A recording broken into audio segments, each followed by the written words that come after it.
रहेगा। जिस तरह से ज्योतिष में चर्चा होती है, ऐसे ट्रंप को लेके कैलकुलेशंस होती हैं। ट्रंप आए तो किस देश के साथ अच्छा होगा, किस देश के साथ बुरा होगा। और ये आने वाले हैं 20 जनवरी को पद पर बैठने से पहले। इन्होंने लेकिन आने से पहले ही माहौल पूरा काट रखा है। पूरे काटते माहौल में हाल ही में इन्होंने ब्रिक्स कंट्रीज को धमकी दे डाली और कहा कि अगर तुम लोगों ने गलती से भी ब्रिक्स करेंसी बनाने के बारे में सोचा तो मैं 100% तक तुम लोगों पर टैरिफ लगा दूंगा।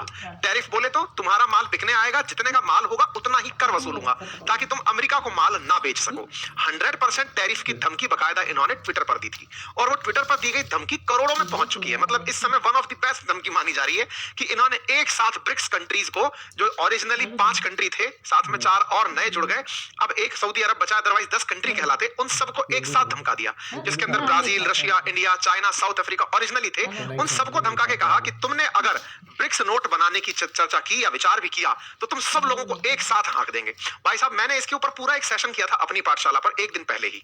तो इसका मतलब यह है कि इन्होंने जो धमकी दी उस पर रिटेलिएशन भी आया होगा।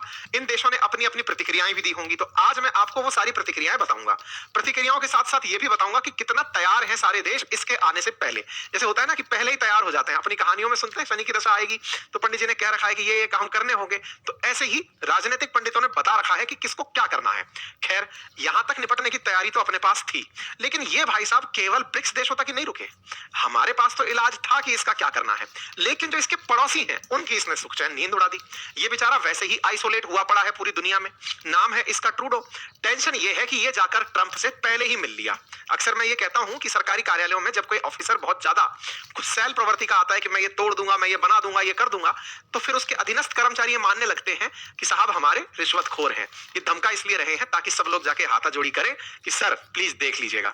तो ये भाई साहब बिल्कुल वैसे ही किए। 20 जनवरी को ट्रंप शपथ लेंगे, मतलब पद पर बैठेंगे। ये महाशय पहले ही जाकर शुक्रवार को मिल लिए ट्रंप से कि सर धमकाइए नहीं, क्योंकि हमने सुना है कि आप कनाडा पर भी 25% टैरिफ लगाने की धमकी दे चुके हैं, कनाडा और मैक्सिको पर। तो ट्रंप ने भाई साहब इनको तो जो मजे ले लिए, कहा कि देख लो भाई टैक्स तो वसूलेंगे और नहीं दे पाए तो तुम्हें आज अमेरिका में 50 राज्य तो ऑलरेडी हैं, तुम्हें 51वां बना लेंगे। अब ये 51वें की कहानी क्या है ना, ये मैं आपको आज डिटेल में बताऊंगा। लेकिन उससे पहले इनकी क्या क्या प्रतिक्रियाएं रही हैं, दुनिया के देशों ने क्या क्या तैयारियां की हैं, वो सब जान लेते हैं। देखो, वर्तमान के अंदर बाइडेन का शासन है, लेकिन बाइडेन चुनाव हार चुके हैं।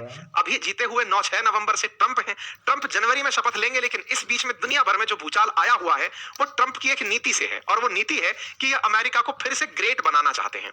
और इनको अमेरिका ग्रेट बनाने का जो मतलब पता है वो ये है कि अमेरिका के अंदर ही सामान बनाए जाएं, अमेरिका के लिए अमेरिका के भीतर निर्माण कार्य हो। बिल्कुल जैसे मेक इन इंडिया हम कहते हैं, ये मेक इन अमेरिका की बात करते हैं। ऐसा क्यों कहते हैं? इन्हें लगता है कि अमेरिका को दुनिया के देश सामान बेचकर बिलियंस ऑफ डॉलर कमाते हैं।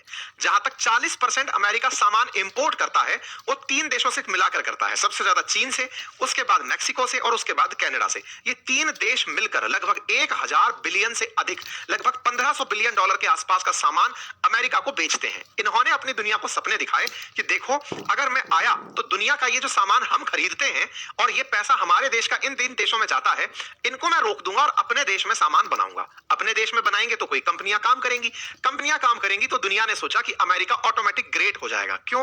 हमारी कंपनियां ही निर्माण कार्य करेंगी तो इससे उन कंपनियों के भाव बढ़ने लगेंगे। तो ट्रंप आएंगे जनवरी में, उससे पहले ही शेयर मार्केट में बूम आ गया। बूम ऐसा आया कि अमेरिका का शेयर मार्केट ऐसे चलने लगा कि कई विद्वानों को यह कहना पड़ गया कि भाई अमेरिकी शेयर मार्केट में बबल बन जाएगा। बबल बन जाएगा मतलब ये फट जाएगा स्टॉक मार्केट। लोगों ने इतनी खुशियां केवल इनके बयानों से निकाल ली। क्यों? क्योंकि ट्रंप ने अपने चुनाव प्रचार में हमेशा एक ही लाइन कही है कि मैं आया तो दुनिया भर के जो प्रोडक्ट हमारे पास आ रहे हैं इनके ऊपर टैरिफ लगा दूंगा। टैरिफ को आसान भाषा में, अगर 100 का माल एंट्री कर रहा है तो 100% टैरिफ बोले तो 100 रुपया ही उस पर टैक्स लगा दूंगा, ताकि अमेरिका में इतना महंगा पड़ेगा कि अमेरिका की जनता बाहर का माल खरीदेगी ही नहीं। तो सस्ते में हम अपने देश में माल बनाएंगे और अपने लोगों को बेचेंगे। ये ट्रंप की पॉलिसी जो है वो बाहरी सामान को रोकने के लिए है, इंपोर्ट ड्यूटी लगाने को लेकर है। लेकिन इससे अमेरिका में महंगाई बढ़ सकती है, क्योंकि जब महंगा माल इंपोर्ट होगा तो महंगा खरीदना भी पड़ेगा और अमेरिका में तत्काल माल बनेगा नहीं तो महंगा माल मिलेगा, क्योंकि अमेरिका में लेबर महंगा है।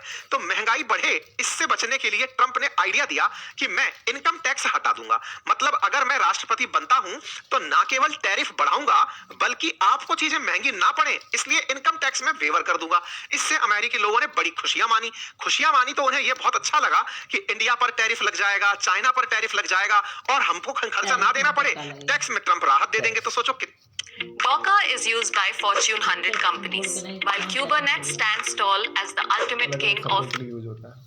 आएगा से ये सोच लिया है कि अमेरिका को ग्रेट कैसे बनाना है। अमेरिका को ग्रेट बनाने का जो ट्रंप का नारा था वो बढ़िया चला, ट्रंप चुनाव जीत गए। लेकिन आज के राजनीतिक विश्लेषक, मैंने बातें बाजार की पे थोड़ी देर पहले एक सेशन किया था